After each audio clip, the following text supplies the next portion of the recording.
Everyone মোৰ mini ব্লগলৈ আপোনালোক সকলোকে স্বাগতম জনাইছো গাইজ এতিয়া আমি দেখিছেনে মই গা পা ধুই আজৰি মানে মাকো আজি অলপ চফা কৰি দিছোঁ তাৰপিছতে মই মূৰ অলপ দেৰিকৈ ধুলোঁ মানে ৰাতিপুৱাই গা ধুলোঁ ইমান ৰাতিপুৱা মূৰ ধুব নোৱাৰি দেই তাৰপৰা মাক দুপৰীয়া খিচিৰিৰ বাবে চব্জি কাটিব দিছোঁ ধুনীয়াকৈ কাটি আছে তাৰপিছত আমাৰ এই টপা মূৰত দেখিছেনে সোনকালে চুলি গজিবলৈ অকণমান মেহেন্দি লগাই দিছোঁ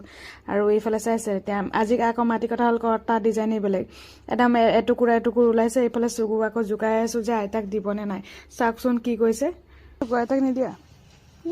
আইতাক হাতে লগত শ্বেয়াৰ কৰি খোৱা হাতে লগত শ্বেয়াৰ কৰি খোৱা আকৌ নাই কেলে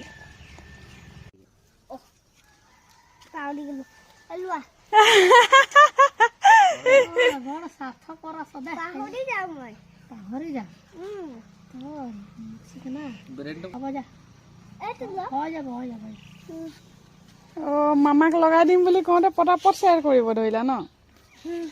তেনেকৈ নকৰে নহয় শ্বেয়াৰ কৰি খাব লাগে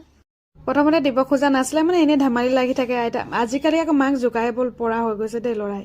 তাৰপিছত আহি গ'লোঁ মই পাকঘৰত দেখিছেনে চব্জিখিনি ধুই পখালি ধুনীয়াকৈ খিচিৰি বনালোঁ এয়ে মোৰ উতলিব ধৰিলে খিচিৰি ৰেচিপি দিলোঁ কাৰণ চবেই জানে খিচিৰি কেনেকৈ বনায় যেনেকৈ বনালোঁ খিচিৰি খাই সোৱাদেই লাগে চব্জি বেছি হ'লে হয় কি নহয় তাৰপিছত এইখিনি চাইছে মোৰ খিচিৰি হৈ গ'ল তাৰপিছত পটাপট মাক কৈ দিলোঁ মায়ে এইফালে চালাড কাটি আছে মূলা বিলাহী এনেকুৱা কিবা কিবি দি অকণমান বন্ধাকবি দিছে এটা জলকীয়া এনেকুৱা কৰি পিঁয়াজ চিয়াজ দি কাটিছে মোৰ মিনি ব্লগ চাই কেনে নিশ্চয় ভাল লাগিলে লাইক এটা কৰি দিব।